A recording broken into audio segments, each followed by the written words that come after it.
No. It usually says, right, recording in progress. It did not say anything. It did say, Prabhuji, I heard it. Oh, you heard it? Oh, how come it Yes. did not say from this laptop? Okay, good. Yeah, I see it's recording. Okay, so GITA, G for Guru. Arjuna accepts Krishna as his Guru and requests Krishna to instruct what is best for him to do, whether to fight or not. In chapter 1, Arjuna said, I will not even fight. But in chapter 2, he compromised a little bit and he asked Krishna to instruct what is best for him to do, whether to fight or not. So that is G. G for Guru. Arjuna accepted Krishna as Guru and started taking his instruction or guidance. I, identity. Krishna gives knowledge of the soul from shlokas 2.11 to 2.30. In 19 shlokas, Krishna gives the knowledge of soul, Atma Jnana. That is the fundamental knowledge of spirituality. Okay? Or the confidential knowledge of spirituality. There is confidential knowledge, more confidential knowledge, and most confidential knowledge. Confidential knowledge is to know that we are not the body, but we are the soul. More confidential knowledge is, in addition to the soul, there is also super soul in every living entity's heart. And most confidential knowledge is to know the relationship between soul and super soul. Okay, or Jiva and Bhagavan. So Krishna gives that knowledge from 2.11 to 30, I, identity. Okay, so he establishes what is our true identity. Then 2.31 onwards to 2.38, tolerance. Okay, so Krishna explains the process of sacrifice, karma kanda. Okay, instead of just living a animalistic life without following any rituals, without following any scriptural injunctions to get material benefits, you get material benefits, but at least follow some karma kanda rituals. Okay, you sacrifice your time and perform those rituals, and then progress one step further, perform karma yoga, nishkama karma yoga. So Krishna explains that from 2.31 to 38. Okay, and 39 onwards, Atmaram, A for Atmaram, right? How to be happy within, how to be happy within, how to be satisfied. You will be satisfied when you control your desires. You will be satisfied when you control your anger. You will be satisfied when you control your lust, envy, greed, and so on. So Krishna explains in these shlokas from 2.39 onwards till 2.72, Krishna explains how to be happy, how to be satisfied within. Okay, how to seek happiness from within by controlling all these Arishad Vargas, lust, anger, greed, and so on. And also, towards the end of chapter 2, Krishna explains what are the qualities of a Sthita Prajna person. Okay? Prajna means intelligence. Sthita means sthira or balanced or situated. One whose intelligence is firmly situated on one thing, that is Sthita Prajna. Okay? Arjuna asks, what are the qualities of a Sthita Prajna person? How do I identify? Okay? Then Krishna explains that. So this is the summary of chapter 2. So last week in 2.39 and 40, we discussed 39 is what? Eshate Bhihita Sankhya. Yeah, so Krishna said, thus far I have explained you this knowledge using analytical study, Sankhya. And from now onwards, I will explain Buddhi Yoga. That's what Krishna said. Okay? Buddhya yukto yaya partha karma bandham prahasyasi. By knowing this process, which process? The Buddhi Yoga process, you will get rid of this karma bandha.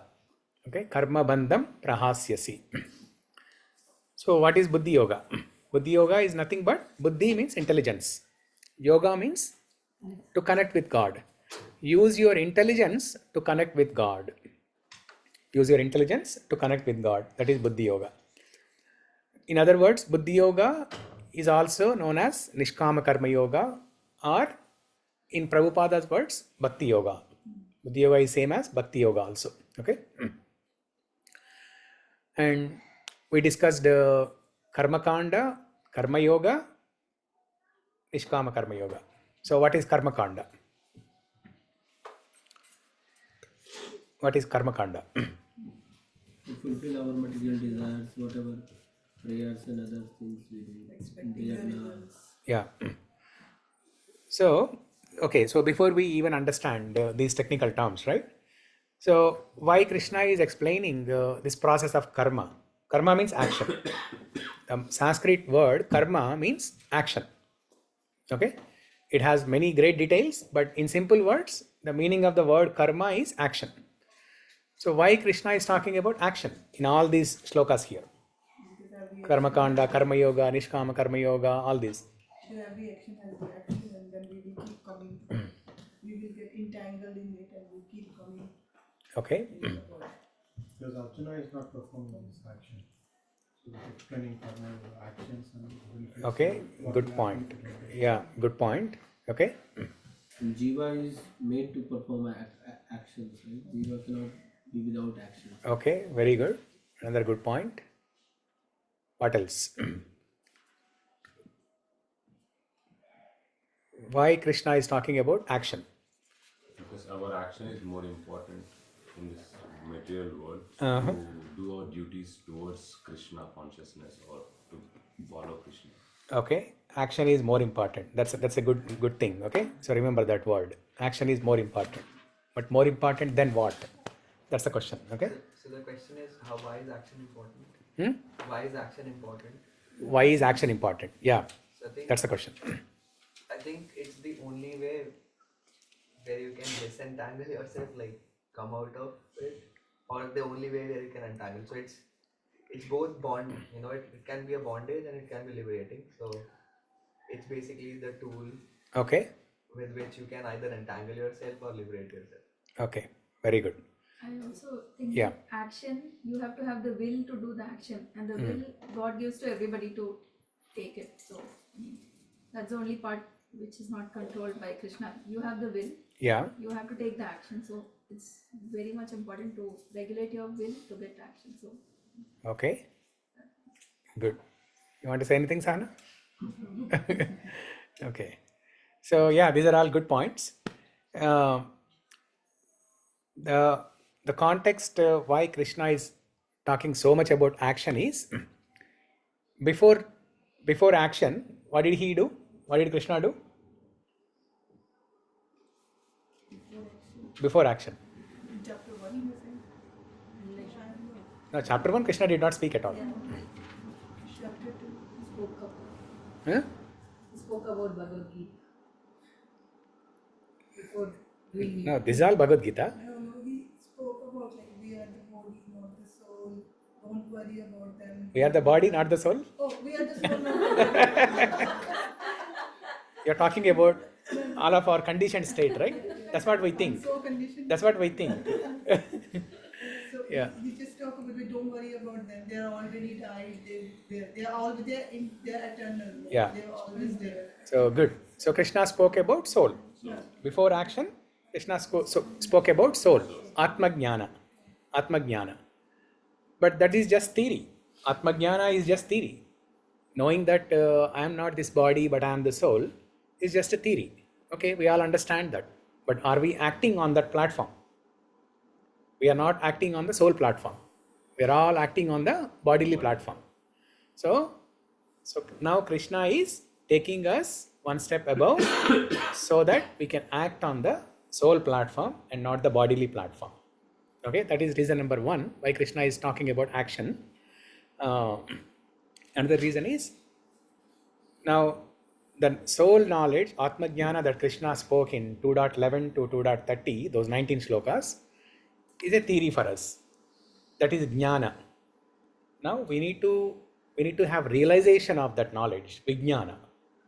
So Jnana is knowledge, Realization is Vijnana. Okay? Or theory and practical.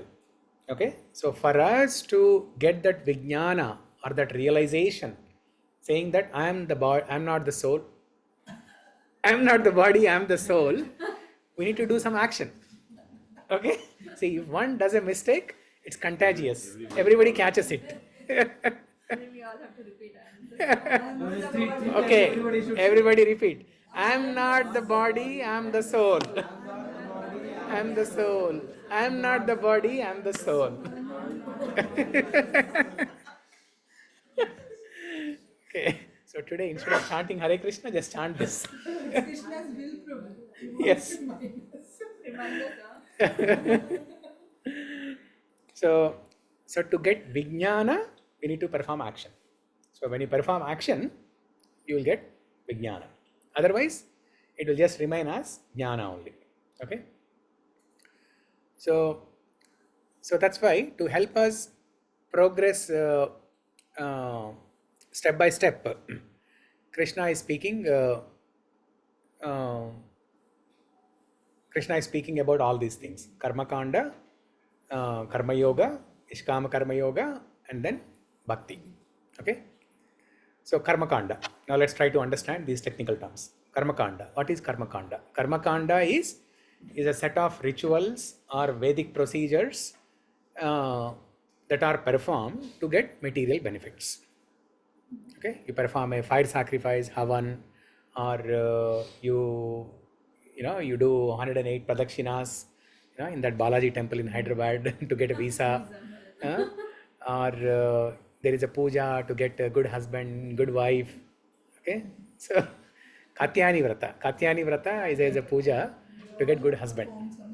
Okay, I strongly recommend all the girls, who are yet to get married. You remember this in your mind, okay? Not now, but after 10 years. You are giving them karma kanda and you're teaching Gita. Now, Katyani Vrata, even gopis perform to get Krishna as their husband. Yeah.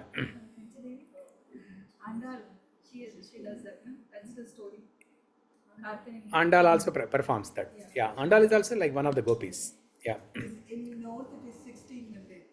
Solar soul. North is what? In North, it's for getting a good husband. It's 16 Monday fasting. 16 Mondays we have to fast. Okay. Most of the girls are fasting. In the name of Lord Shiva. You have to fast and you have to worship Lord Shiva. Yeah. Shukadeva Goswami said during the first month of the winter season, the young and unmarried girls of Gokula observed the vow of worshipping goddess Katyani. Yeah. For the entire month, they ate only unspiced khichdi. Non-spicy? Unspiced khichdi. Yeah. Yeah. Katyani Vrata. See, many of these vratas, pujas, especially vratas like Katyani Vrata, we hear from the Puranas performing, like gopis and other exalted ladies performing this. But in the recent times, it's completely forgotten. So a few years ago, I went to some temple. I'm not remembering that. Somewhere in South India. Kaleshwaram. Yeah, I went to Kaleshwaram because Kaleshwaram also has this confluence of three rivers, the Triveni Sangamam. Just like Prayag is a confluence of three rivers. Kaleshwaram in South India, in Andhra Pradesh, in Telangana near Hyderabad, there's a confluence of three rivers. So when my mother passed away in 2020, I wanted to immerse the ashes in that confluence. So I went there, and then I saw one family. They were performing this Katyani Vrata. There was a priest performing this puja. So I went and asked, what are they doing? He said, Katyani Vrata. So, okay, so remember this. Yeah, you can do this. Put it in your phone as a reminder. Yes. Not 5, 10 years. At least every year, you get a reminder. In the phone, there is a thing, right? What is that? Once in every year. Repeat, reoccur. But I think, Prabhu, if you find a devotee, you find a good spouse. That's what I think. Not necessarily. Not necessarily. Not necessarily. You think the person is a good devotee, but how do you know? If he's a good devotee, then he has. You will know whether the person is a good or not only after marrying, right? But if you perform vratas like this, Katyani vrata or Shiva Uma vrata, then it's guaranteed you will get a good husband. Yeah, I think for men it is worship of Uma Devi. Yeah. Men also do that. Yeah, why not? You don't want a good wife? I didn't know that. You don't want a good I wife? thought other way around. All we were told is get a good job. Get a good job. I like people settle. Yeah. Yeah. So Karmakanda is basically a set of rituals to perform to get material benefits. Okay. And then, but what is the problem with Karmakanda? Karmakanda, the problem is if you perform these sacrifices and rituals, you get punya karma, and you are entangled to take birth and death again. Okay. That's why to get rid of this cycle of birth and death, you need to elevate yourself above these Karmakanda rituals. So what is that next level beyond Karmakanda is Karma Yoga. Okay. So in Karma Yoga, you perform an action, but you offer the results to Krishna. Okay. And then one level above is Nishkama Karma Yoga. So Nishkama Karma Yoga is same as Karma Yoga, but what's the difference between Karma Yoga and Nishkama Karma Yoga? No expectations of the result. Karma Yoga also no expectation on the results. Nishkam, I think, is just for the happiness. Giving of up Krishna. the results. Nishkam, impressing Krishna. Just for the happiness, just for the sake of happiness of Krishna. We do Yeah, when you are offering results to Krishna, Krishna is pleased. But sometimes, Prabhu, just like we want to do something with it give us happiness, but we offer the result to the Krishna. Right? But when we just do the things just for the sake of, like, he will like it. That is Bhakti. Yeah, that is one level above Nishkama Karma Yoga. Okay. Is it like acting as an instrument, what carrying out a dharma, and acting as an instrument, what we have been asked to do? Acting as an instrument, that is actually Bhakti. Yeah. So Karma Yoga, Nishkama Karma Yoga, in broader perspective, they are one and same. There is no difference. But there is a subtle difference, slight difference. The difference is in Karma Yoga or Nishkama Karma Yoga, you are performing action with knowledge and detachment. In both Karma Yoga and Nishkama Karma Yoga, you are performing an action with knowledge and detachment. But the difference is, Detachment of the results. yes. But the difference between Karma Yoga and Nishkama Karma Yoga is, in Karma Yoga, you don't have so much of perfection in knowledge and detachment. But in Nishkama Karma Yoga, there is perfection in knowledge and detachment. It's an advanced, you can say that Nishkama Karma Yoga is an advanced level of Karma Yoga. Basically, Karma Yoga, there's a chance it might slip into results expectation, something like that. Yeah, if you are not, But because it's not perfect, right? if you are not so fixed on in your knowledge, Yeah. you can go back to Karma Kanda. But in Karma Yoga is fixed on the knowledge. There is knowledge, but there is no perfection. Yeah. So there is no perfection. Example? The day-to-day things, what we do is karma. Whoever does it. Yeah. And how do we see it in the corporate job perspective? Because everything is metric driven, so you have Yeah. to be result driven. And Yeah. if I do Nishkam Karma, it's like, okay, I'll do whatever comes. Yeah. But then if there's no metric, the company would say, okay, this doesn't matter to me. You need to have goals.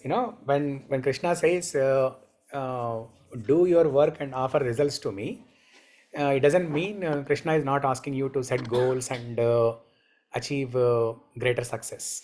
You should aim high and achieve greater success, but you should not be attached to your success. You should not be attached to your success. You can make great plans, keep higher goals, achieve great success, but you should not be attached to your success. In the corporate world, uh, everyone makes plans, right? Great plans, and they have higher goals. There are metrics to measure your performance. You should have all those things. Otherwise, you will become lethargic. You will become idle, and you'll become lazy. You will not perform well. And that bad habit can manifest in your bhakti also. If you are lazy and lethargic in producing your work in the corporate companies, it can become a habit, and the same habit can manifest in bhakti also. That's why it is important to have higher goals, make great plans, achieve higher success, and then offer the success to Krishna. Do not be attached to your success. So if you are not promoted or something, you should not like. Yeah. You should not be attached to that. Yeah. Or if you're fired also. If you are fired too, yeah, that's true. Yeah, both success and failure. You should not be attached to success or failure. Yeah, not only success, both success and failure. So this concept of Nishkama Karma Yoga is discussed in great detail in 2.47. Karmanye Vadikaraste Sloka. Okay? So we will discuss in great detail during that time. So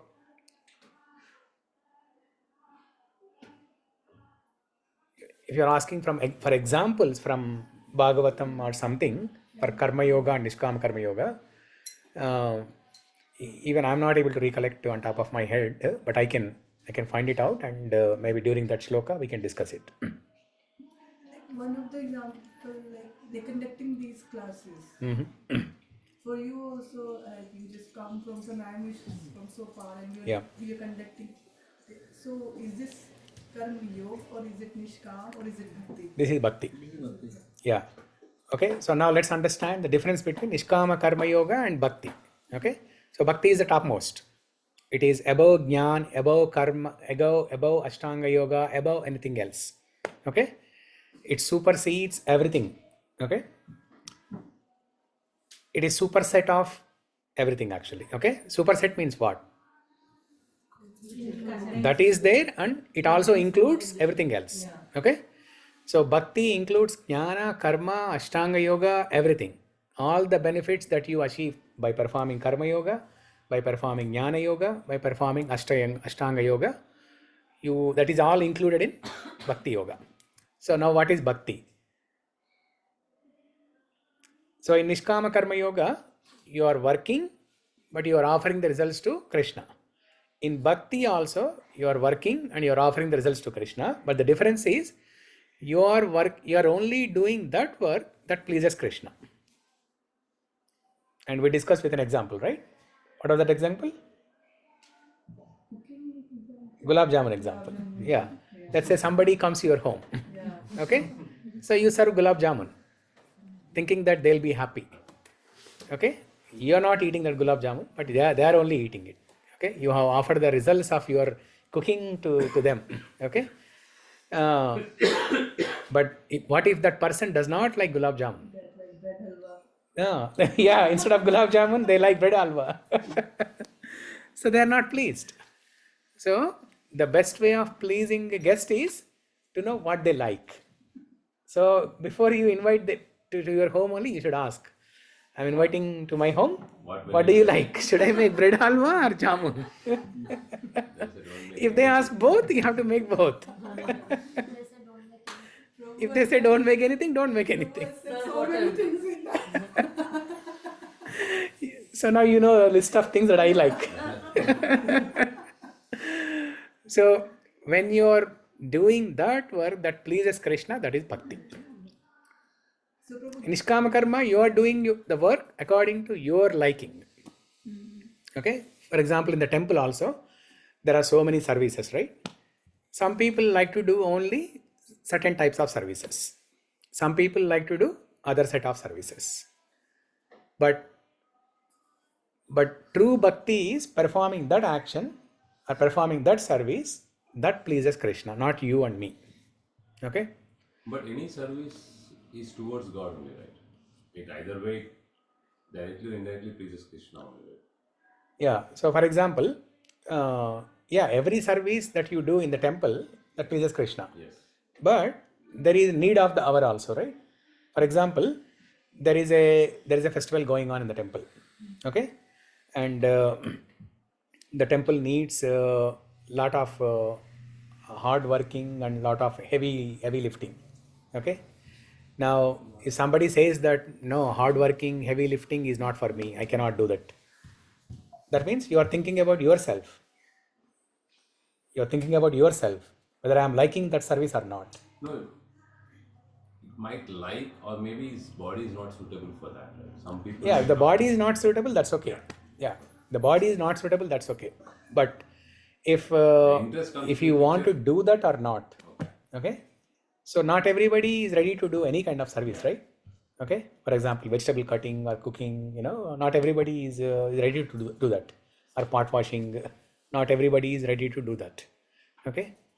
So when you are putting your liking, your interest aside and taking up that service as per the need of the hour, which pleases Krishna, then that is bhakti. Yeah. So, Prabhu, the class like we are taking now, what is it? Is it bhakti? This is bhakti. But isn't it? Shravanam like and Kirtanam. But we like to attend that class.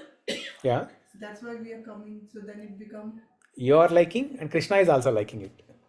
Yeah, both. Then it is the bhakti. It is bhakti. It's not discount. Yeah. Whether you are liking it or not, that's immaterial. That's not even important. Is Krishna liking it or not? So Arjun doing the war, is it a bhakti? It is bhakti. But then any person who's a soldier and working. And I'll tell why it is bhakti. Okay? Yeah, go ahead. Ask the And second. any other soldiers working like fighting at the border, is it a bhakti? Soldiers, no. That is not What bhakti. the difference between the two? Yeah, so I'll tell you. So Arjuna's situation, in the beginning, he was not ready to fight. And after hearing entire Bhagavad Gita, in the end, Arjuna said, Karishye vachanam tava. Now I am ready to do whatever you ask me to do. Whether you ask me to fight, I'll fight. If you ask me not to fight, I'll not fight. So whether Arjuna likes it or not, he was ready to fight because Krishna asked him to fight. Guru said. Yeah, because Guru said. So that is bhakti. Because that is what pleases Krishna. But in our day-to-day activity, we don't see Krishna coming up and giving us instruction. How do we understand this is a bhakti? Is it an instruction from God? Yeah. Or is it just like a Yeah. So Krishna's instruction is given by Guru and Shastra. Guru, Shastra and Sadhu. So if you have access to a Guru, you can seek guidance from them. Otherwise, you can refer to Shastra, or you can have a mentor in your life who can guide in every step. Because Guru, you cannot go to Guru for every small thing, right? So similarly, you can have a mentor, a senior person. You can have a mentor who you can call every now and then, ask guidance. Or if no Guru available, no mentor available, refer to Bhagavad Gita and get guidance from Shastra. Okay? As Bible says, seek and you shall find. A sincere seeker will always find instructions from God. Okay? And many times we heard, right? When you are in difficult situation, you open one page of Bhagavad Gita, you will find answers. Right? How many of you heard that? You felt that, you experienced that. Yeah. Yeah. I heard from Bible, like one of my friends, she is a Christian. She says that whenever she was in trouble, Yeah. she opens the Bible and reads it. And she will find answers. So seek, you shall find. That's what they say. Okay. So same thing for any scripture. Okay. Prabhu, I have another question. So right now, as you were saying regarding the Gulab Jamun example, so when we are inviting any guest, we need to call and ask them what is their preference and Yeah. cook according to them. But then in that case, then we are not cooking according to what Krishna likes, right? We are offering every time whatever we are cooking, we are first offering to Krishna and then we are offering to guests. Yeah. So in that case, how does it work? In fact, Krishna will feel more happier if you are serving that. See, when we invite guests, we'll only invite Vaishnavas, right? Mostly. Huh? But if not Vaishnava, then we shouldn't ask them and we should just go. No, even if it is not a Vaishnava, also you should ask. It's better to ask. It's better to ask. These are the dietary restrictions. Don't make something Only So if it is a Vaishnava, Krishna is more happy when you are serving a Krishna than himself. Okay? If you are making Krishna happy, he is happy. But if you are making a Vaishnava happy, he is more happier than you are making Krishna happy. Okay? So even the non-devotees are also devotees. Okay? It's only a matter of time. It's between Krishna and them, but non-devotees are also devotees. Okay? Krishna is living in everyone's heart. So if you are making non-devotees happy, Krishna is also happy. Yeah. And there are list of things mentioned in scriptures, the items that Krishna also likes. Okay, for example, laddus is mentioned in Bhagavatam. Okay, I think, and in Ramayana, payasam is mentioned. Butter. Huh? Butter. Yeah, butter is mentioned. Yeah. So you can offer butter as it is, or you can make things with butter. Pav Bhaji is not mentioned. Bread halwa, I'll find a reference. I'll find a reference. You make laddus. Make payasam. You're making payasam anyway. Shweta Mataji has a big picture with so many laddus in her house. Yeah. Every time I come, I see it.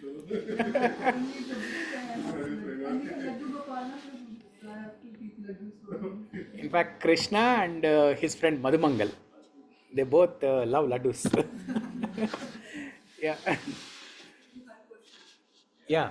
So your first part is answered, right? So Arjuna was performing bhakti because he was doing what pleases Krishna, even though he was not liking, he was doing that. Okay. Now your second part of the question is soldiers. That is karma yoga. Because there is no knowledge. In Nishkama Karma Yoga and Bhakti, what is required? Knowledge and detachment. So they don't have knowledge. Knowledge of what? Knowledge of soul, knowledge of God. There's no knowledge. But at the time when Arjun, this warfare was going on, did everyone know that he is the god? Did Arjun know that he was the god? Yes. In the beginning, he did not know. Because Krishna put Arjuna in illusion. So that Arjuna gets confused and Krishna gets an opportunity to speak Bhagavad Gita. So as like a soldier on the border, he thinks that somebody is God Mm-hmm. and he gives some instructions. Say Prime Minister is the God for him. Mm-hmm. And he gives them an instruction, do this. So he is essentially following Krishna, he is following some instruction which he believes that may be an incarnation of God. How does one understand that it is an instruction from God when somebody doesn't know who's the God? It has to be from Shastra. So, Shastra Sangha. yeah, a soldier, what is the instruction for a soldier? Fighting, right? So, that does not come from Shastra, as Abhishek mentioned, right? So, instruction has to come from Shastra. An instruction that pleases Krishna has to come from Shastra. And the instruction for soldier is to fight or not fight. Okay? That does not come from Shastra. Okay? Now, the Prime Minister or President who is giving the orders to fight. So that instruction, even though it's not related to Bhakti, right? But that is needed for the society.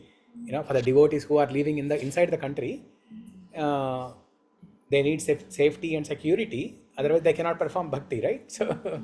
So even though it's not a direct devotional service, it can be seen as karma yoga.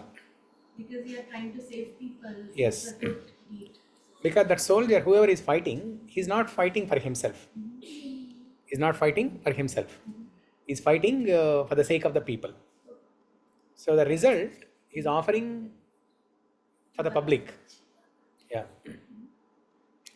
So maybe That can be an example of Karma Yoga. And Nishkama Karma Yoga is one who is a transcendentalist. He is not a true Bhakta, but he is a transcendentalist who is practicing spirituality, who has knowledge of soul, knowledge of God, and he has detachment from the results. Basically, an example research for the exam. Nishkama Karma is voluntary service. Any voluntary service is fall under the Nishkama. Voluntary service is above Nishkama Karma Yoga actually. It's Bhakti. Yeah. It's above Bhakti. It's above Nishkama Karma Yoga. Yeah. Okay. So now we understood Karma Kanda, Karma Yoga, Nishkama Karma Yoga, and Bhakti. Okay. Now. Confusing. Next time you ask the same question, everyone will be like looking at everybody. Not only to us, even it was confusing to Arjuna also.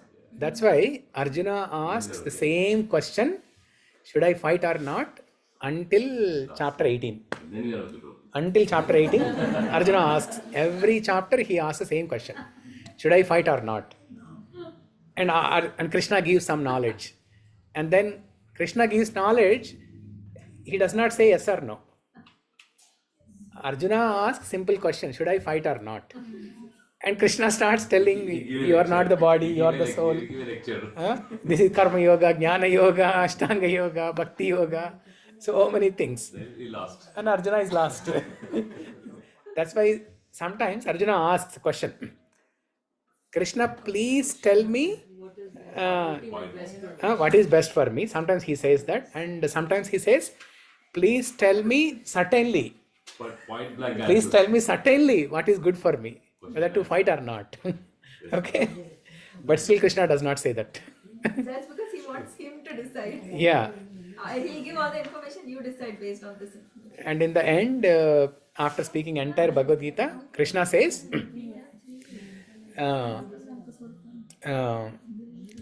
Kari.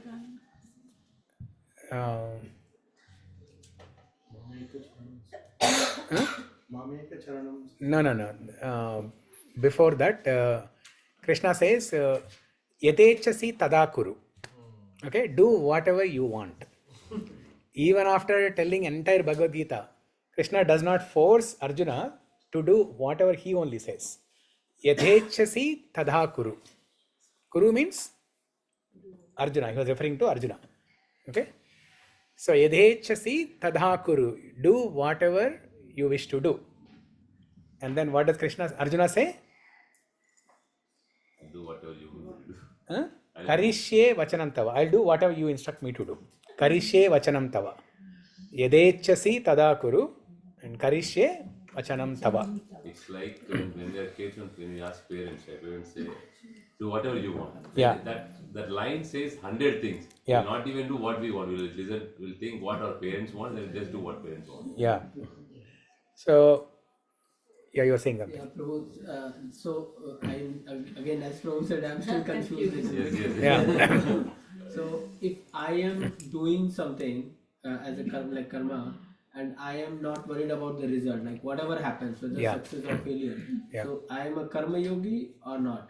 You're a karma yogi. I'm a karma yogi. Yeah. And if I'm doing my karma, I'm not worried about success or failure. I'm also devoting the result to Krishna. Mm-hmm. Then is it the Niskam karma or Nishkam karma yoga. that's Niskam? Yeah. In Karma Yoga also, results are offered to Krishna. Right? So the difference between Karma Yoga and Nishkama Karma Yoga is there is not much perfection in knowledge and detachment. Without knowledge, I'm just indifferent to my results. Yeah. Like I'm not like very happy when a big success reward comes, or I'm not very sad when something bad happens to me. Yeah. See, for example, the Vivekananda group, right? Vivekananda also quotes this verse, Karmanye Vadikaraste, many times. But their philosophy of giving up results, because they don't explain to whom they are giving the results to. They don't do Om Tat Sat, right? Yeah. They don't do Om Tat Sat. They don't say Sarvam Sri Krishna Arpanamastu. They say give up your results. But to whom? Why are you giving up your results? Unless you know that. Unless you know where the results are going to. It is hard to be convinced of giving up the results. After all working for so hard, why would anyone want to give up the results? They'll not be convinced. So before coming to Krishna consciousness, there was a situation when we'll say, "Dekha jayega jo hoega, let's just do it." Yeah. We will see, but whatever happens, we will just handle it. Right? Yeah. Success or no success. Yeah. But after coming, that is karma yoga. That is karma. Yeah. After coming to the Krishna consciousness, I now think we we are think offering the we result. know. Yeah. You have knowledge of the we have soul, knowledge of knowledge Krishna. that things we just do the things for Krishna present. Let's Yeah. not hope for anything for us. Yeah. Let's offer our results to him. Whatever Krishna do, we are happy. Yeah. So that is Nishkam karma. Nishkam karma. Yeah. And one level above that is bhakti, doing what pleases Krishna. You perform only that action that pleases Krishna. See, now what we are doing, we are all working in corporate world. Okay? So even though it's not the ideal thing to do, but it's the best of bargain available. Okay? Best of the options available in front of us. So whatever you do it and offer the results to Krishna. Is Krishna pleased completely? No. Because Krishna is not asking you to work as a software engineer. Krishna is asking you to work as a farmer or Brahmana, Kshatriya or Shudra. Okay? So Krishna is not asking us to perform this Ugra karma in the software, in the name of software and artificial intelligence, rocket science, all these things. This is all Ugra karma. This is not needed actually. Krishna is only asking us to do what is needed and offer the results to Krishna. But since we cannot do that now, it's not practical for us. Just do whatever is possible, but offer the results to Krishna, so that you will be purified. And Prabhu, can you describe more, like offering results is just saying Om Tat Sat is enough, or like No. every night before going to bed Om Tat Sat? Krishna is looking at your wallet. Krishna is looking at your wallet. I think if I heard correctly somewhere in the initial beginning, 20%, something 10 to 20% of your earnings should go to. So offering results can be of various ways, right? The very practical thing is offering money. Okay, offering money to the other three classes of people. Like Brahmanas, they need support, right? You know, if you are a Vaishya, you are earning income. You need to support the other three classes of people: Brahmana, Kshatriya, and Shudra. So, and then you offer, you donate some money. You donate some money to temple. You donate some money to the priests in the temple. You donate money to, to help spread this Krishna consciousness. You help money, you donate some money to print books. So many things. And offering food. Okay, donating, Offering food to Krishna. is distributing also- food also. Yeah. Also offering food every time to Krishna is also a part of contributing our income. Yeah, whatever you do basically. Yat karoshi yadashnasi yat juhoshi dadati yat tapasyasi kaunteya tadas yat tapasyasi kaunteya yat karoshi yadashnasi yat juhosi dadati yat tat kurushva madarpanam. That means Krishna is saying whatever you do, whatever you perform, whatever austerities you perform, whatever pujas you perform, you offer to me. This is in 9th chapter. Okay? 9.29. So that is another way of offering. Okay? Yeah. Guruji, I have a question regarding, the job perspective. The question is that when you say that, it's all Ugra karma in terms of, AI is coming, something else is coming. Yeah. But how do we, also the fact is that the nature of jobs right now, is it, it's very fast moving, right? If you look at the last 20-25 years, Yeah. the .com bubble, and then life in terms of work has changed a lot. Yeah. If I was to talk about, say, my parents, how they used to work, so they used to have files and they used to have a very sattvic environment in a way. Yeah. 9 to 5 jobs, and not, the world was not as capitalist as it is. Yeah, today. things were very simple. They were doing simple work. Exactly. Yeah. But now even if we look, today, if we look at India, right, the jobs, even the government jobs and even like the jobs in general, the nature has changed. Yeah. Even if you were to do a very sattvic job, the mindset is very capitalist. Yeah. Right? So everyone wants, like Modi wants GDP to increase. Now Modi isn't thinking like Bhutan, where happiness is like, the actual happiness index and not the GDP. Yeah. So that ends up reflecting on your jobs in some way or the other. Yes. And you have to catch up with it. Mm-hmm. Because even if you're to like, say for example, say Samamish, right? It's expensive. So even if I was to say rent a place, a 2-bedroom, Yeah. to have a car to like go around, you need to have a certain, I would say, certain level of job or certain level of income, and to maintain that you have to train yourself and you have to do what needs to be done. So how do we see this as in terms of like the karma that we're talking about, right? So the question is, who are more happier? Now you gave two sets of people, right? Our parents, our grandparents who are doing simple work, versus all of us who are doing a rat race and working so hard like donkeys and dogs. So question is, who is more happier?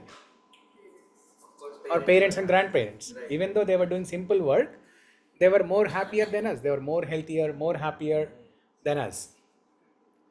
That's why whatever we are doing in the name of the survival, as you mentioned, Samamish, to buy a home or rent a place, you need a certain level of income. So in the name of survival, we are doing so many things that are actually not needed. You can survive. You can survive in a different part of this world without doing these unwanted things.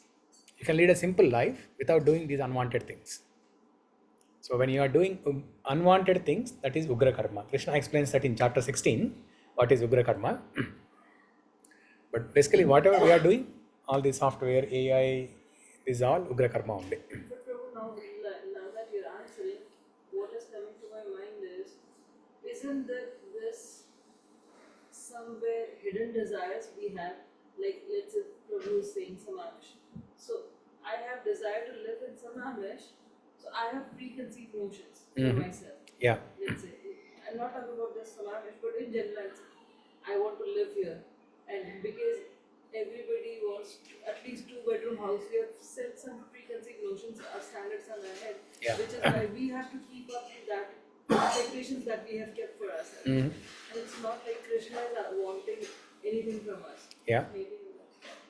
So I think coming to the US was the same mindset, like, to get a better lifestyle, to become financially independent, and all of this makes your life hell in one way or the other. Yeah. If I was to say directly. Yeah. So the simple word is not a greed within ourselves, putting ourselves there. It's greed. Yeah. It's greed, right? It's greed. Yeah. The more nothing but greed. the more things we have in our list in our head, the more we are doing the checkbox thing, the more we are getting entangled with that. So, The more desires you accumulate, the more you are entangled. Yes. we are getting more entangled. Correct. With that. Yeah. Because someday or the other we are running to fulfill those desires. So there is a saying, when desires crowd your mind, it clouds your intelligence. When desires crowd your mind, it clouds your intelligence. I think the verse is there in the second chapter, right? Where it talks about Vivasatmika Buddhi. That's the next verse we are going to discuss now. Yeah, 2.41. On the contrary, if we don't have desires or goals, then are we not being lethargic, lazy? I mean, in the day there are 24 hours. Like, if somebody is not crazily working, then we are not doing japa also. Like, I mean, Yeah, see, if you have taken up something, the corporate job, right? If you have taken it up, you give your best.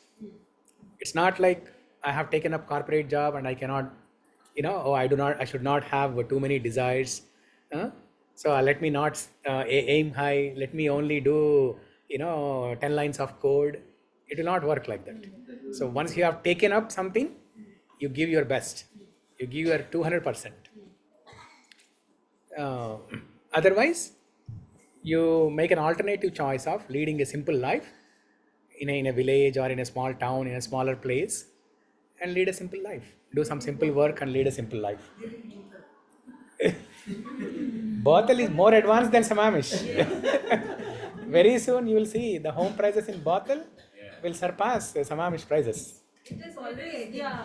In some cases. Some cases. To Arlington then. Arlington is the best place, Prabhu. We were there. It's And very ask and close to move the them nature. with us. Move Nandmaraj and Yashoda Mai with us to Arlington. Build a community there. Build a community. That is No, no. If they go, everyone else will go. Yeah, and that's then why. again, That's why. then prices will again go. that is all Can on you do you, that? Prabhu. That is all on Can you you, increase Prabhu. my business? That is already on you, Prabhu. You make a community there, we will all move. Okay. Okay, now let's come. See, this confusion will remain.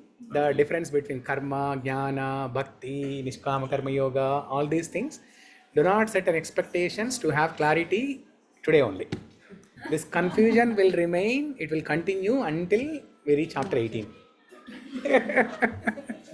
Just like how it was not clear to Arjuna, even after hearing several times, it was not clear to Arjuna. We'll also be like that until we hear chapter 18. Will that be clear or will that will be used to it? It will be clear. It will be clear. See, it is like, I mean, I should not use this this bad example, but onion, you know, when you are peeling the layers, right? Different layer, cabbage. Why onion? Cabbage. You won't even give the example of onion. Cabbage. Peeling the layers of cabbage. Okay? So we are at the first layer now. We are peeling the first layer. Okay? There are so many layers to come. Yeah. Okay, now 2.41. The very important shloka.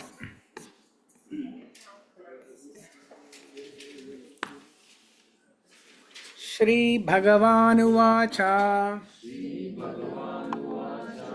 Vyavasayatmika buddhir ekeha kuru nandana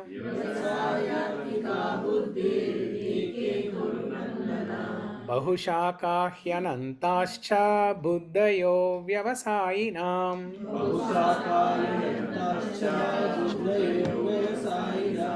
Okay, so some tip for pronouncing the words correctly. The last line, buddhayo, and you see an apostrophe sign and vyavasayinam, right? So you should read that word as avyavasayinam. Avyavasayinam.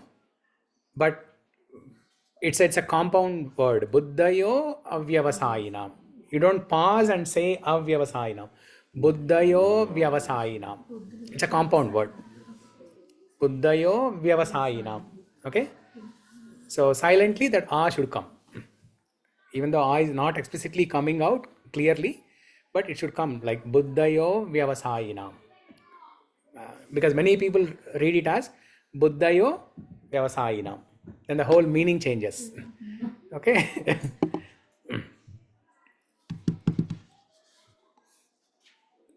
Just like chapter 16 has a name as Daivasura Sampad Vibhaga Yoga.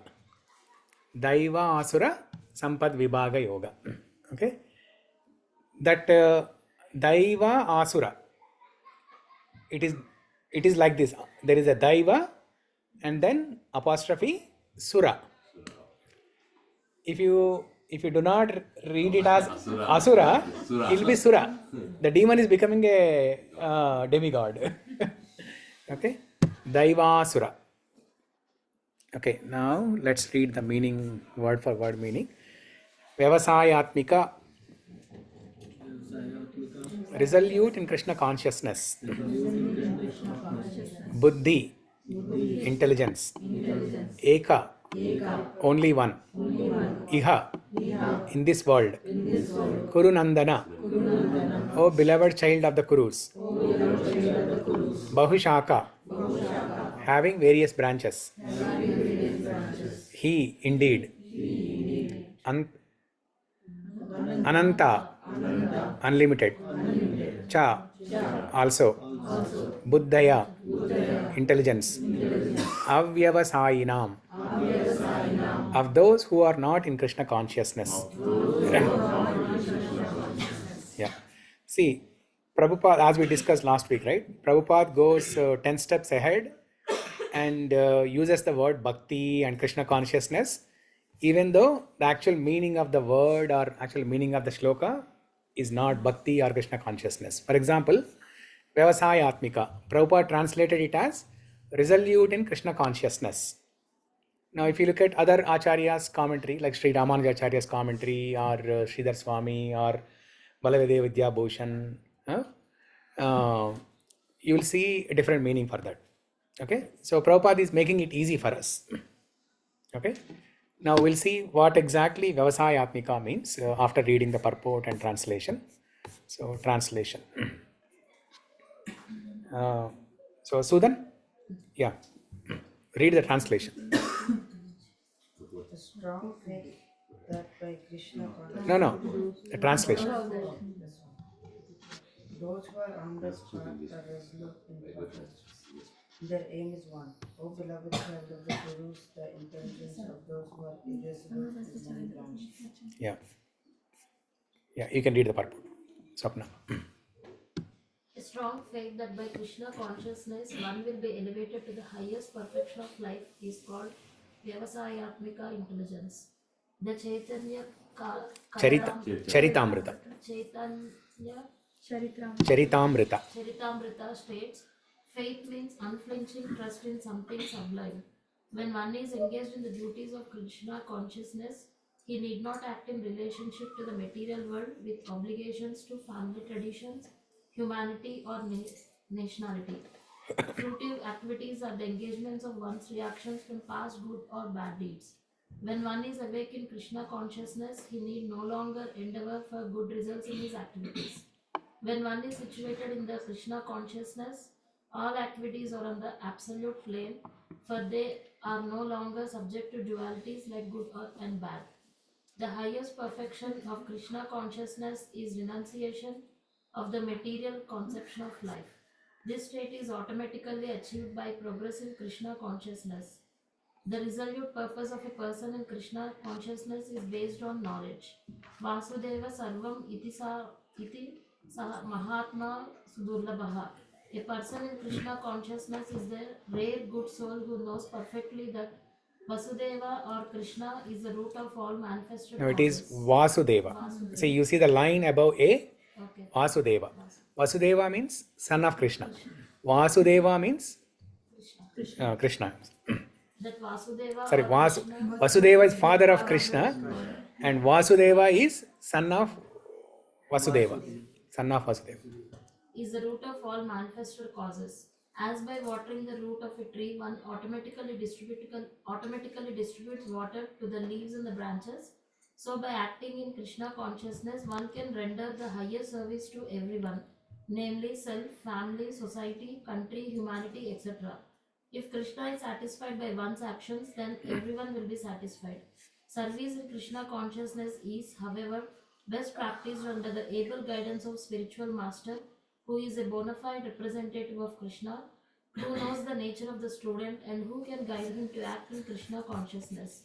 As such, to be well versed in Krishna consciousness, one has to act firmly and obey the representative of Krishna, and one should accept the instruction of the bona fide spiritual master as one's mission in life. Srila Vishwanatha Chakravarti Thakura instructs us in his famous prayers for the spiritual master as follows. By satisfaction of the spiritual master, the Supreme Personality of Godhead becomes satisfied. And by not satisfying the spiritual master, there is no chance of being promoted to the plane of Krishna consciousness. I should therefore meditate and pray for his mercy 3 times a day and offer my respectful obeisances unto him, my spiritual master. The whole process, however, depends on perfect knowledge of the soul beyond the conception of the body, not theoretically but practically, when there is no longer a chance of sense gratification manifested in fruitive activities. One who is not firmly fixed in mind is diverted by various types of fruitive acts. Fruitive acts, yeah. Okay. See, many of these words that Prabhupada uses, Prabhupada's English is so rich. Like fruitive activities, sense gratification. Before reading Bhagavad Gita, I never knew these words. So Prabhupada's English is so rich. That's why his spiritual master, Bhakti Siddhanta Saraswati Thakur, instructed him to go to Western countries and preach Krishna consciousness. Okay. Now let's try to understand. This is one of the most important shlokas in Bhagavad Gita, just like Matra Sparshastu Kaunteya. Okay. So that was the first instruction Krishna gave, 2.14. Tolerance, art of tolerance we learned. Now this shloka, Krishna is teaching art of focusing, attention. Okay. There are so many shlokas in Bhagavad Gita that teach various arts. Art of tolerance, art of focusing, art of working, art of mind control, art of anger management, art of eating, art of recreating, art of sleeping, art of living in this material world, and after art of leaving. What else? Sleeping also? Yeah, art of sleeping also. Yes. Art of chanting. Art of chanting. Art of eating. Art of eating. Yes, I mentioned that. Yuktahara viharasya yukta chetasya bodhasu. In chapter 6, you'll hear that. Okay. Yukta ahara, limited food. Yukta vihara, limited recreation.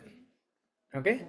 So Krishna gives the art of eating and art of recreation, art of sleeping. Yukta swapnava bodhasya. Swapna is sleeping. Okay. So there are so many arts in Bhagavad Gita. One such art is art of focusing. So this shloka, Vyavasayatmika Buddhi, it teaches art of focusing. So what do we mean by focusing? Art of focusing. Sahana? Focusing. Yeah. What do you mean? Yeah. Concentrated on something. Concentrated on something. Okay. Very good. When we are doing something, we must concentrate on that particular activity. If Sahana is reading, she must concentrate in reading. If Sahana is making garlands, she must concentrate on making garlands. If Sahana is cooking, she must concentrate on cooking. So concentration, focusing means concentrating on the activity that you are performing. Okay. So whenever we do anything, we must focus. We must focus to get the best results out of it. We can do otherwise also, we can do things otherwise also, without focus, without attention also, but the result will not be so optimal. Okay, you'll get some result, but not the best result. To achieve the best result, you must focus, you must concentrate, you must give your 100% attention to that. Okay. Also, when you are talking to somebody, always look at their face, do an eye contact. I really hate people when they are looking at the wall and talking to me. I saw many people actually. I saw many people. They look at something else and then talk to me. How many of you experienced that? Many times, right? So one must make an eye contact, look at the face when you are talking to somebody. Okay? Don't look at Abhishek while talking to somebody else. So that is also one of the ways of practicing art of focus. Okay? Concentration. So the word Vyavasaya, okay, refers to concentration, focus, or resolute, determined. Okay, it has several meanings. Vyavasayatmika. Vyavasayatmika buddhi means use your buddhi is intelligence. Vyavasayatmika means use your intelligence to perform your things with 100% concentration. Okay. Vyavasaya has another meaning, actually two more meanings. Vyavasaya can also refer to agriculture. It can also refer to business. Okay. So in chapter 18, when Krishna recites a shloka, Krishi Goraksha Vanijyam, okay, Krishi Goraksha Vanijyam, where he talks about the four varnas, Brahmana, Kshatriya, Vaishya, Shudra. So there the business is referred to with a word. Prabhupada explains using a word, Vyavasaya. Okay. But generally, our understanding of Vyavasaya is agriculture, right? But Vyavasaya also means For us, business. business. Business. I learned business only. Oh, you learned business only? Agriculture. Agriculture. North Especially India, South most Indians. of the people will say business. Vyavasaya means business. In For South, North India. Okay. South agriculture. Yeah. South India, Vyavasaya means Krishi. because Telugu word Vyavasayam Vyavasayam. is agriculture. Agriculture. It's agriculture. Yeah. So in Hindi, what is the meaning? Vyavasaya. Business. Business, huh? Okay. Vyapar, Vyapar, Vyavasaya. Okay. It's okay. So that's Sanskrit word then. Yeah. In Telugu, Vyapara means business. business. Yeah. Vyapara means business for us. Vyavasayam means we use it as a synonym. Yeah. Yeah. So now let's try to understand this art of focusing from the examples of farmers and business people. So what does a farmer do when he's doing agriculture or Vyavasaya? What does he do?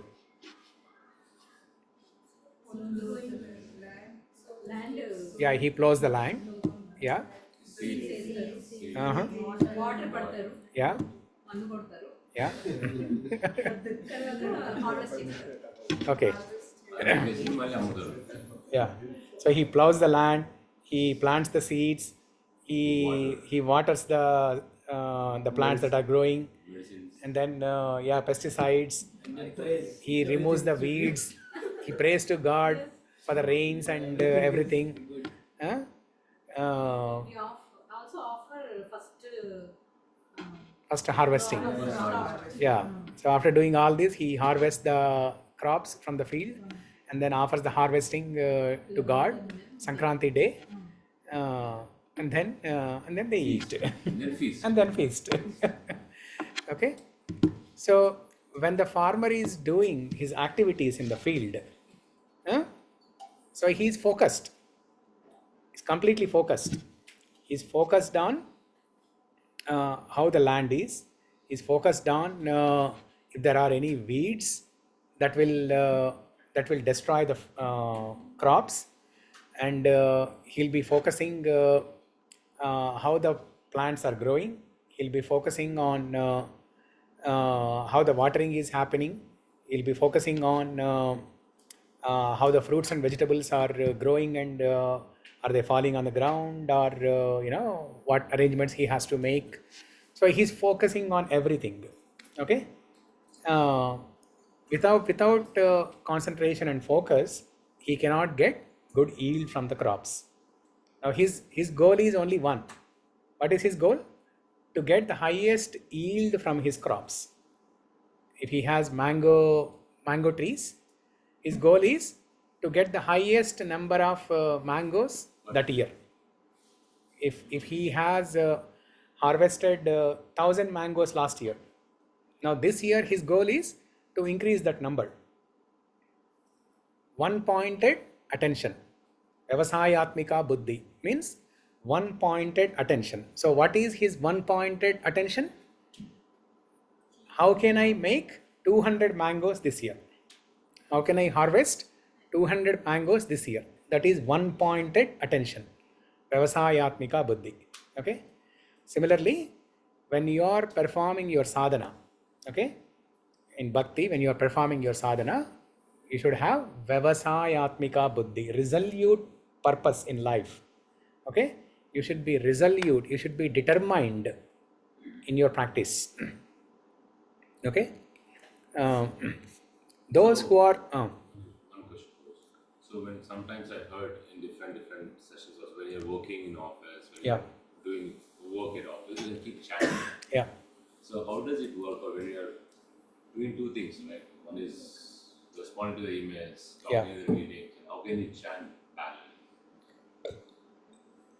So any passive thing, there are many passive things that we do in day-to-day work, right? Passive thing, we do passive things and active things. So passive things is something where you don't need to put your concentration or focus so much. Okay. For example, transferring files from one folder to another folder, or cleaning up your mailbox, Breathing. some routine. Breathing. No. Office related work I'm talking about. Yeah. Okay. Some routine work you'll be doing, right? So when you are doing that type of work, you can chant. Yeah. But if something requires your full attention and concentration, yeah, then don't chant. Yeah. Then you just think of that code and that logic, that program, what is needed, and then you do it nicely. Yeah. See, when even though Krishna said, "Ma manusmara yudhyacha," okay, in chapter 8, Krishna says, "Ma manusmara yudhyacha," means, "Oh Arjuna, you fight, but while fighting, you do a smarana of me. You take my name and do the fighting." Now, did Arjuna say Hare Krishna, Hare Krishna? Did he do that while he was shooting arrows? He did not chant Hare Krishna Mahamantra. Okay, that means it's there in the consciousness. Ma Manusmara means that Krishna's name, Krishna's consciousness is there in the mind. Okay, sometimes you have to chant explicitly, sometimes it's there in your mind. Okay, so I have a question here. So I think it all also boils down to the right war or the right fight, right? I mean, Arjuna had, like the fight Arjuna was fighting had immense dharmic, I would say, quotient or dharmic value. And I mean, and even if he was to die for that, then he would basically be doing the right thing. yeah, But in our lives, when we look at like what's the right fight or what's the right war, what could that be? I mean, it cannot be just raising your kids or having a home or like yeah, just going by your job. I mean, everyone needs a mission. yeah. So, what can that mission be? Like, you're getting my question. Like, what That mission is bhakti. Savai pumsan paro dharmo yato bhaktir adokshaje ahaituki apratihata yayatma suprasidati. So we heard from Garun Darshan Prabhu, right? Bhakti. Savai pumsan paro dharma. Paro dharma means the highest dharma is bhakti. So it's the thing that, I mean, but are we doing karma also while doing, like, does it have karmic value? So what I'm trying to say, is it equivalent to like fighting in general, or because Arjuna asked this question, right? He said, "You're confusing me with your words. Like, Yeah. you want me to take sannyas, like be detached from it. Yeah. So should I fight or should I not fight?" Yeah.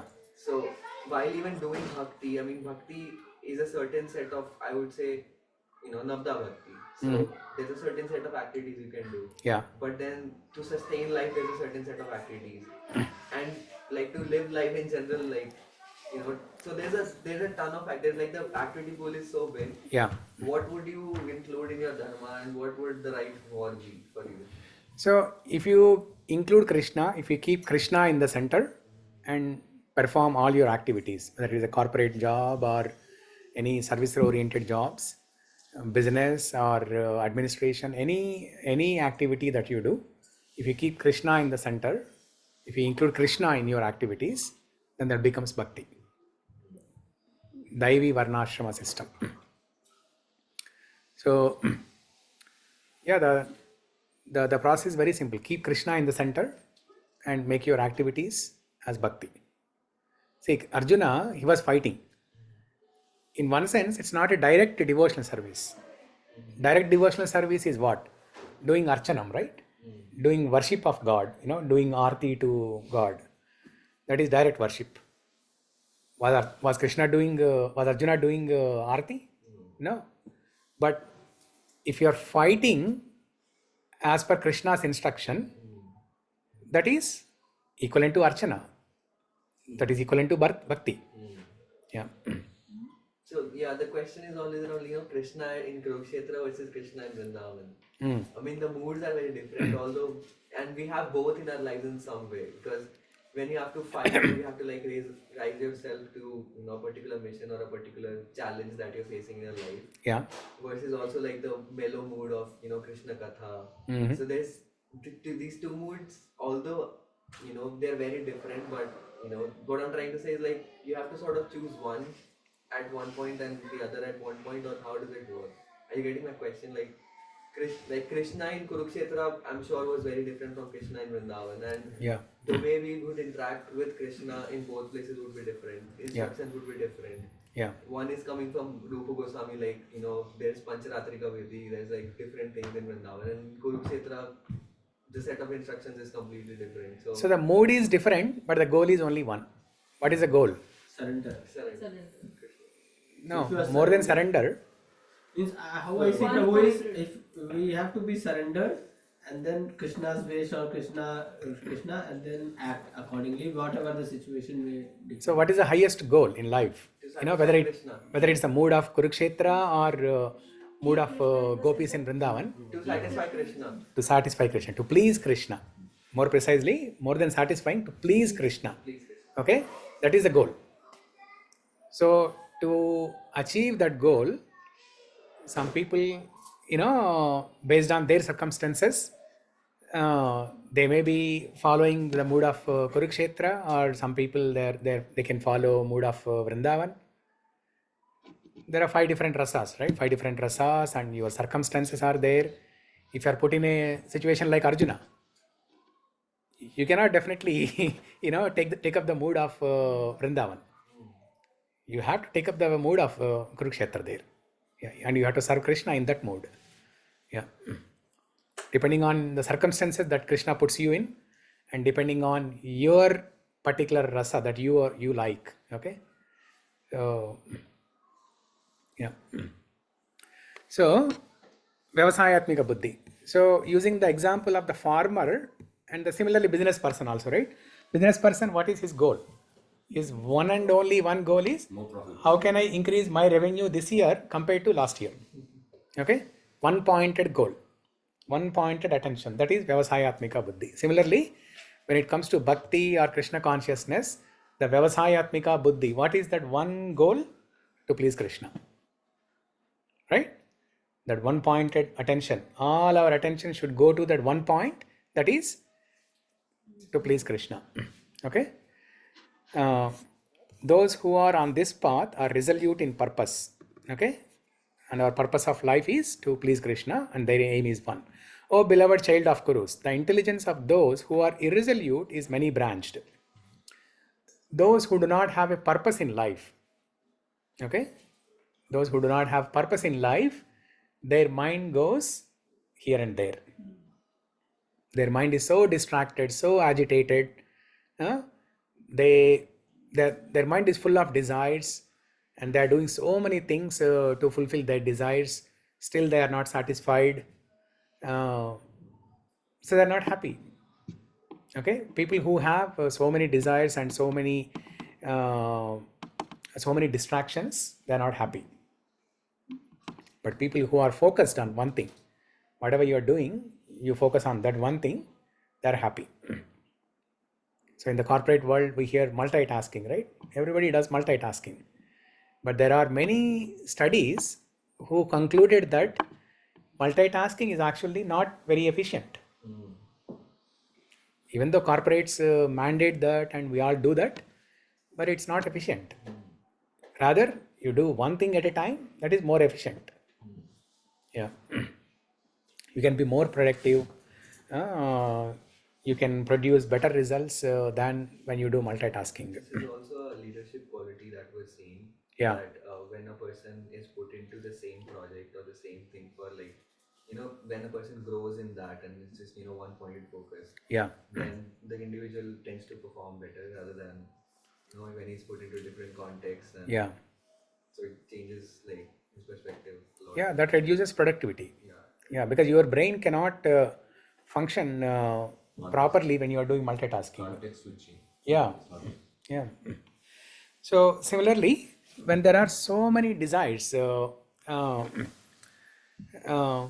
what happens is we accumulate something known as mental fat. Has anyone heard about mental fat? We only heard of bodily fat, right? Not mental fat. So basically fat is some unwanted stuff, right? And everybody, when they accumulate bodily fat, they do so many exercises, they run several thousands of miles, They work out in the gyms and so many exercises to reduce bodily fat.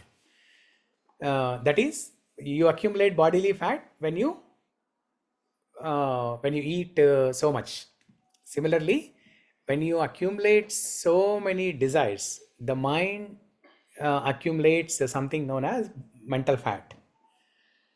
And just like the bodily fat is dangerous to health, just like bodily fat is dangerous to the body, similarly, mental fat is dangerous to the mind. So, how to reduce that mental fat is by reading Shastras and taking instructions from Shastras like this. For example, Vyavasayatmika Buddhi. Keep one-pointed attention. Focus on one thing. Okay? Prabhuji, question. Focus on one thing, right? Is it focus on one thing for entire your life, or focus on one thing for certain period of time and keep switching the Focus on whatever you are doing. See, there is one highest goal for your entire life, and then there are intermediate goals. Intermediate goals.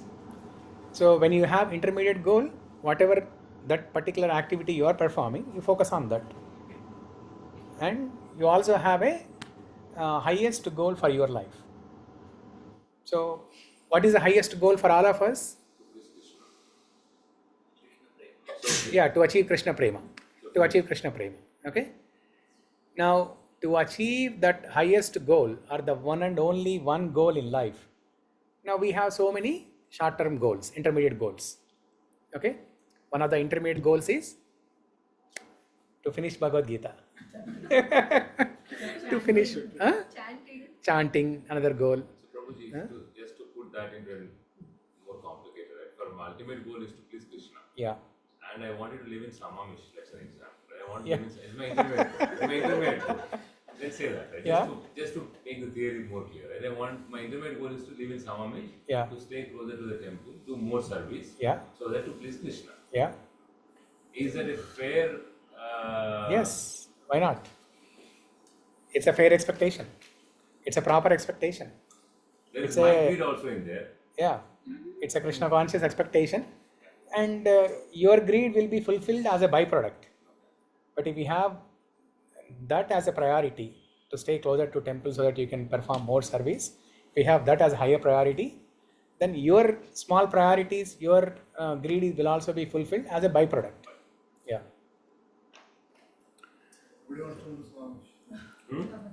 Everybody has to move to Samamish or Bellevue.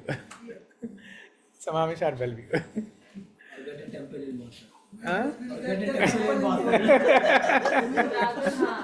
By the time you make a plan to move to Samamish or Bellevue, you will get a temple in Botham.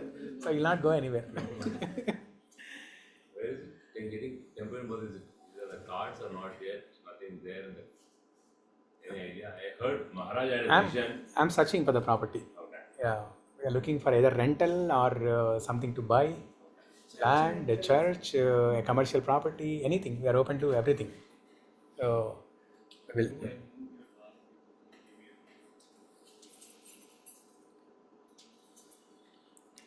Okay, so just like how all of us have this one-pointed attention or one goal in life, similarly, if you look at Prabhupada, right?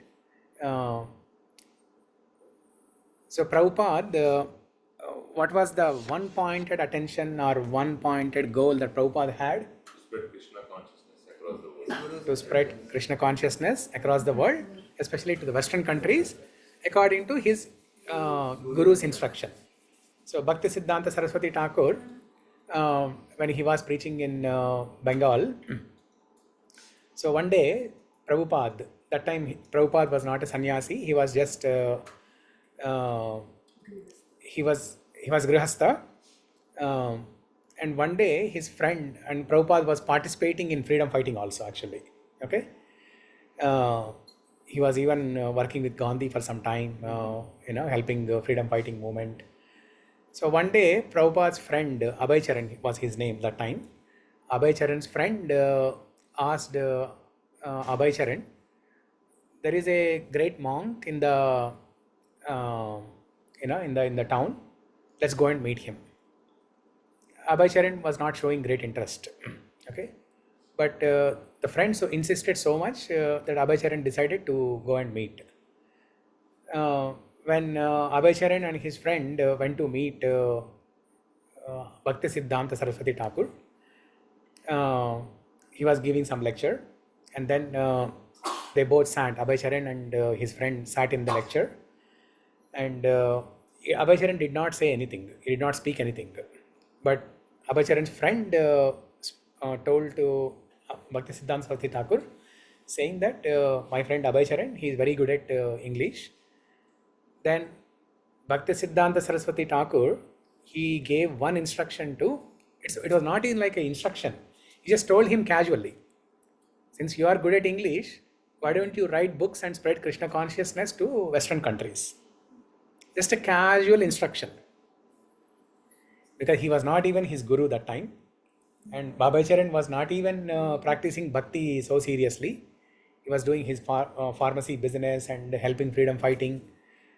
So he was not even fully connected to Krishna consciousness. But he just casually said, why don't you write books and spread Krishna consciousness to Western countries? And 20 years later, Prabhupada remembered that and took that as an instruction from his guru, and he made his whole life as one pointed attention towards this one instruction. Vyavasayatmika buddhi. Whatever he did in the later part of his life, whatever Prabhupada did was only towards this one instruction, to spread Krishna consciousness to Western countries. Okay, Vyavasayatmika buddhi. So why only Western countries?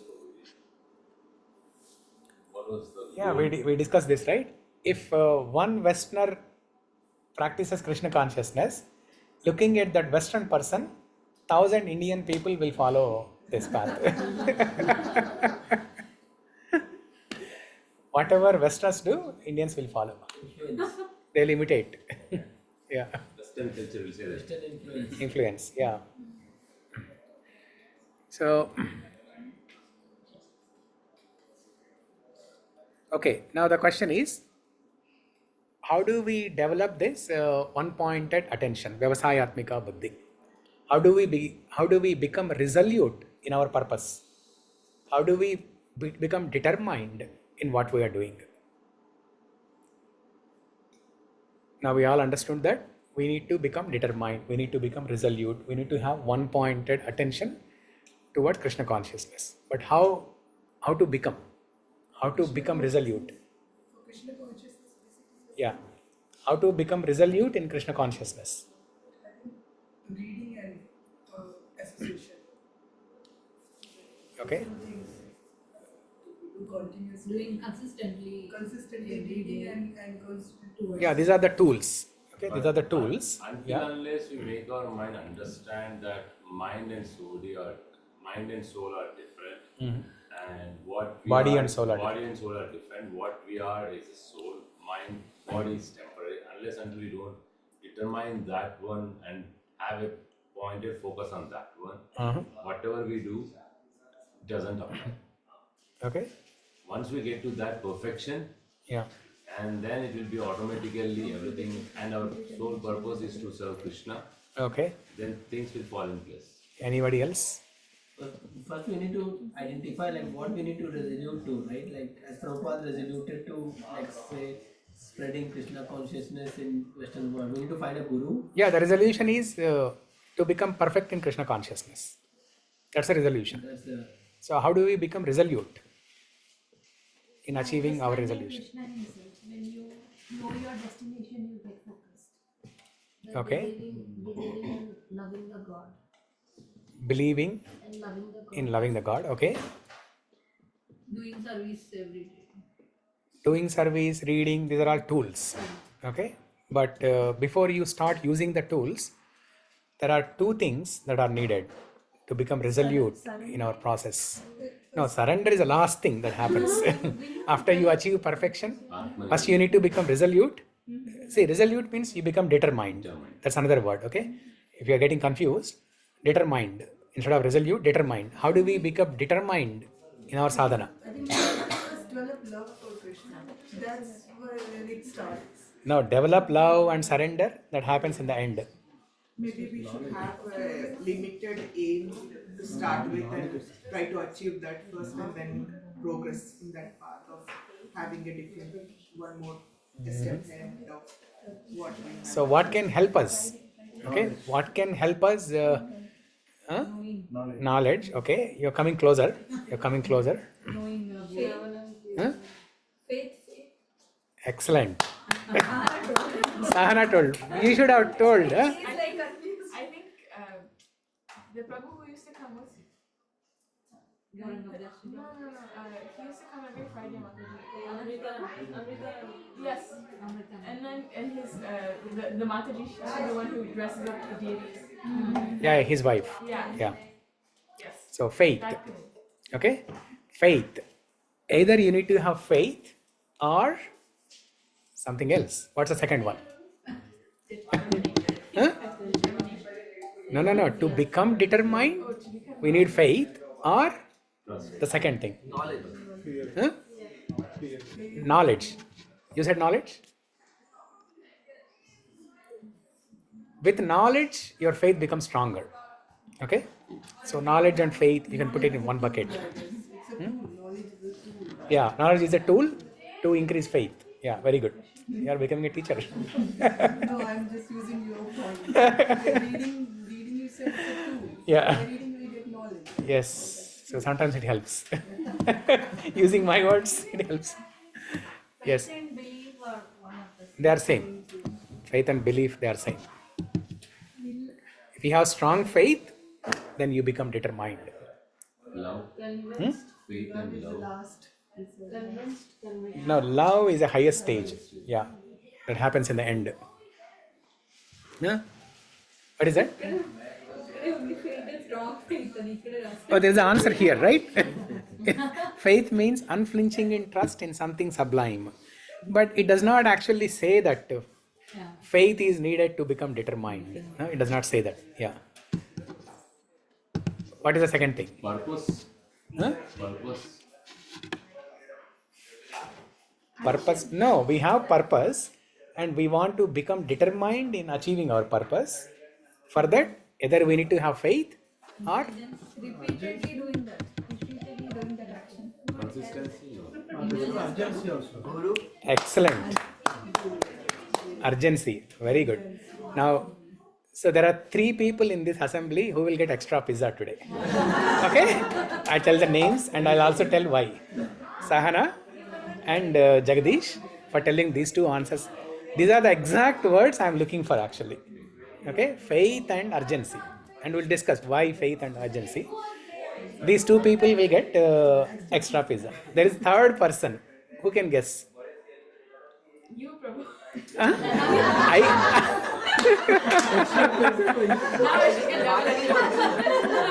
I will definitely get extra. Anuja will get extra slice. And why? Why Anuja?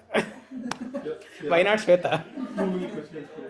She asked questions. Because she had Anand Mera t-shirt sponsored by you. Excellent! High five! High five! High five! Because he answered my question. Even I got the same thought, but I thought not to say. Even I got the same thought because address is. Okay, very good. Not Anand Mela. Anand is sponsored. Anand Mela is secondary. Look at her back. Kasam. When you are bringing pizza, all my kids, both of my kids are. Now this will become my uniform for your class. For a class. Yes. You gave it to many of us last year. The t-shirts? Yeah. I had next week. Why are you not wearing? Why are you not resolute in wearing that? Why don't you have faith? Prabhu, tell me when you are getting kachori. I'll have faith and then I have the t-shirt. So now we have the knowledge, right? Then they will do. Now you have knowledge, you will increase faith. Faith is automatically. Okay. Huh? Oh, you don't have sex. Wait until Anandamila. Okay. So faith is very straightforward to understand. Once you have faith on Krishna, once you have faith in this process, that only this is the process that can deliver me from this repeated birth and death life cycle, then you will become determined. Okay, you will be motivated to become determined. Either you should have faith or, as Jagdish said, urgency. See, just like, let's say, a small child uh, got hurt so badly. What do the parents do? They'll drop everything. They'll drop everything, and their one pointed attention is to go and save the child, to go and help the child and make her feel better. Okay, that is urgency. Okay, so either you should have faith or urgency. Now, what is the urgency that can happen in life? We can die anytime. Yes, difficulties. Very good. Extra pizza. But the difficulties that we are facing in life, they are not so grave. Okay, but everyone will encounter a grave situation in life where they feel the urgency of this process. Okay, everyone, today or tomorrow, sooner or later, everyone will encounter a grave situation in their life by which they will feel the urgency of this path.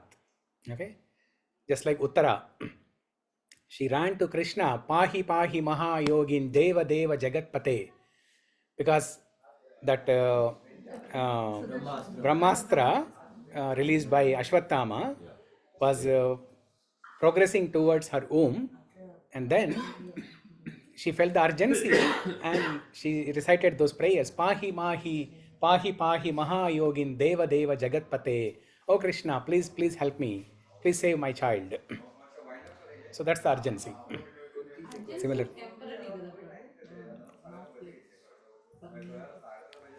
It depends on the severity of the problem. If the problem is so grave that you will feel the urgency for the rest of your life. Yeah. And Krishna gives glimpses of this urgency by presenting small problems, so that he is preparing us for the bigger one. Yeah. Most of the time, bhakti starts with the problems. When we face problems, Yes. then we start questioning. Correct. Why it is happening? What is happening? Why do bad things happen to good people? And then we start our journey. Yes. From there. Yeah. So either that or faith. Just like Ambarish Prabhu in ISKCON. He's the richest person. The Ford company owner. He's the richest person. He has everything in life that any human being wants. He has all the money, all the happiness, everything. He has everything in life. He's happy also, not just money, but he's happy, healthy, everything. But he has this faith. He has this faith in this process. That's why he became resolute. He became resolute in fulfilling one desire of Prabhupada. Prabhupada's desire was to build the largest temple in the world, so that that temple can help spread this Krishna consciousness for the next 10,000 years. That's why Ambarish Prabhu, he's building the TOVP temple of Vedic Planetarium in Mayapur. Okay, $600 million project. Okay, so faith and urgency, faith or urgency. Okay.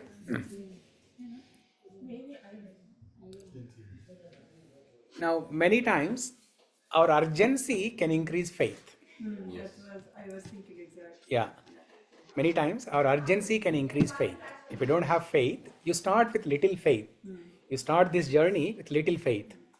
As they say, right? The limbs in this, the steps in this sadhana bhakti are Atau Shraddha, Sadhu Sangha, Bhajana Kriya, and so on. Okay? Bhajana Kriya, Asakti, Nishta,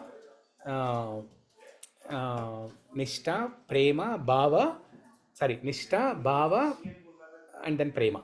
Prema is the highest one. So, Atau Shraddha, the Sanskrit word Atau Shraddha means little faith, small amount of faith. We all start this journey of Bhakti Yoga with small faith, saying that, okay, Krishna is there and this process will make me happy. Small faith. So you start with small faith and then Krishna will present some urgency in life which will increase our faith and then we'll become resolute in this path. Yeah. So both faith and urgency can go hand in hand. So urgency is also a tool for faith, just like knowledge. Urgency is also a tool for faith. Second slice of pizza cancelled. Cancel. Okay. So now in the purport, Prabhupada explains the resolute purpose of a person in Krishna consciousness is based on knowledge. Vasudeva sarvam iti samahatma sudurlabha. A person in Krishna consciousness is the rare good soul who knows perfectly that Vasudeva or Krishna is the root of all manifested causes. Okay?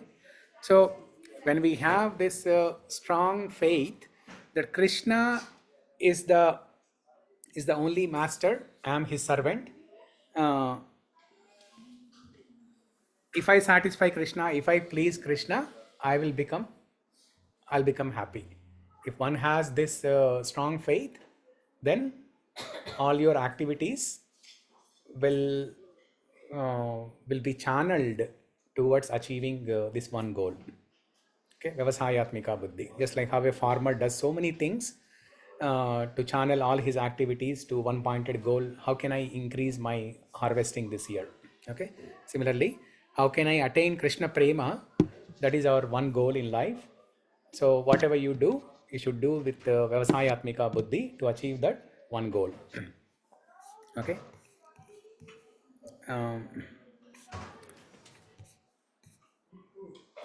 So just like how we have faith on Krishna, we should have faith on spiritual master also. Just like how we have goal to achieve, just like how we have goal to please Krishna, we should also have a goal to please Guru. As Prabhupada writes in the purport, Yasya prasada bhagavat prasado Yasya prasada nagati kutopi Dhyayam stuvam stasya yashastri sandhyam Vande Guru Shri Charanarvindam. By the satisfaction of spiritual master, the Supreme Personality of Godhead becomes satisfied. If you satisfy Guru, Krishna also becomes satisfied. And by not satisfying spiritual master, there is no chance of being promoted to the plane of Krishna consciousness. I should, therefore, meditate and pray for his mercy 3 times a day and offer my respectful obeisances unto him, my spiritual master. Okay? Now, when Krishna is not showing us urgency in life, okay? Because Krishna will not give a new problem every day, right? So Krishna will not show us urgency every day, right? There are problems every day, but it's not like a emergency problems every day. So without urgency or emergency, how can we increase faith? By prayer. Just like how we recited in this sloka, right? Vande Guru Shri Charanarvindam. Dhyayanstu vamstasya yashastri sandhyam 3 times a day. Trisandhyam means 3 times a day. Sandhya means the confluence of 2 time frames. 2 time frames. It can be morning and afternoon and evening. That's the confluence. Okay? And evening and night. So 3 confluences, 3 sandhya. So we should offer prayers during these 3 sandhya times that, oh Krishna, or my spiritual master, give me the unflinching faith so that I will work to please you, Guru and Krishna.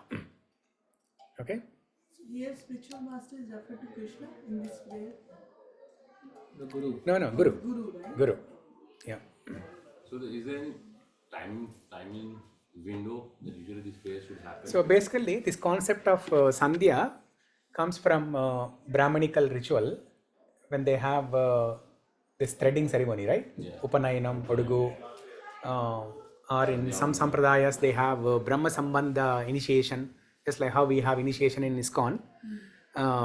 If you go to Pushti Marg, Vallabhacharya's Pushti Marg, they have something called as Brahma Sambandha. Okay, the process is known as Brahma Sambandha. So once somebody has taken this initiation or Brahma Sambandha, or the threading ceremony, Upanayanam or Odugu, they do Sandhya Vandanam. 3 times a day, they recite Gayatri Mantra. Yeah. So even within ISKCON, after second initiation, they recite Gayatri Mantra. They chant Hare Krishna Maha Mantra, but also 3 times a day, morning, afternoon and evening, they sit in front of deities and recite Gayatri Mantra. So prayers. If we don't have faith, prayers will help us develop the faith. Just like Kulashekar Alvar in Mukundamala Stotra.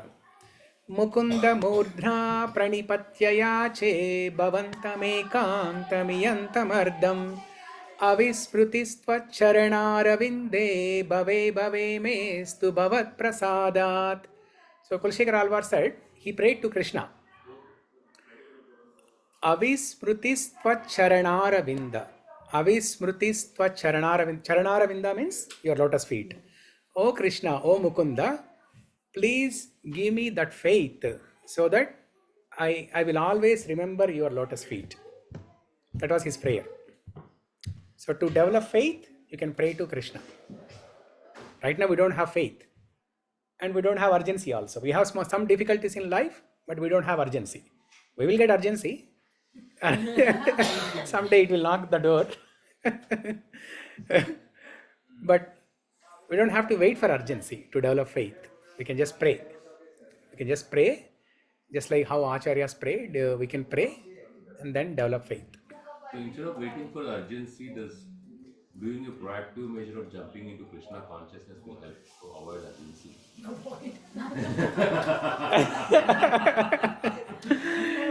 No, just checking. Yes. Yeah, you will never avoid. Urgency, you will never avoid. But the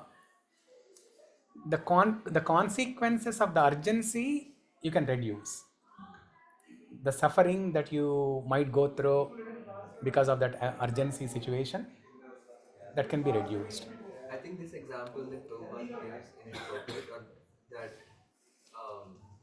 lion uses his jaws for meat, but at the same time while he's picking up his kittens, he's careful. So it's the same jaw.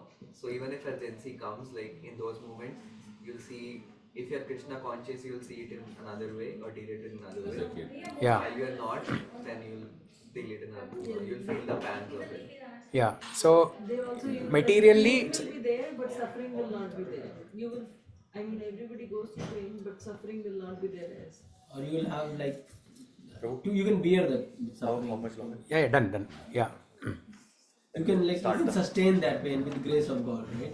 Yeah. So if you are not a Krishna conscious person, if there is a great difficulty in your life, it's very difficult to tolerate. But if you are a Krishna conscious sadhaka bhakta, and if there is a great difficulty also, you will be able to tolerate. I heard in someone's lecture, Bhakti is like an anesthesia injection. Yes, very good. So once you do Bhakti, you will get all the pain, but you won't feel it. Yeah, you will become transcendental to the pain. Yeah. That was a point that stick to my mind. Yeah. So recently, this is my realization actually, now my family is not there, right? So I have to do some cooking and so one of the realizations is, sometimes when there is a hot pot, on the stove, okay, if it is boiling and you don't have time to get the tool and then remove the pot, right? Sometimes there is urgency. You might just try to pick it up with your hands, and it's hot. It will burn you. But what you will do, you'll just act as if you are forgetting that pain, right? Have you, are you getting what I'm saying? What I'm saying? All the time. Yeah. When we do these things, Yes. sometimes we just do it with hand. With hand. So if we don't find that chinta, Yeah, it burns and hurts your fingers, but you'll do some action. I am not able to explain in my words, but you will do some action so that you are forgetting that pain. You do it fast. Yeah, you'll do fast, and then something, I cannot put it in words. You come to my home, I'll show you. Either you'll show you, or you'll show that, or you'll ask other person who comes to Experience it. So that is what becoming transcendental to the pain. Okay, so when you practice this bhakti, you'll become transcendental to the pains, like anesthesia. Okay, so that's about this wonderful purport here. We'll continue next week. Okay, thank you everyone for joining. Hare Krishna. See you next week. Hare Krishna. Hare Krishna. Yeah.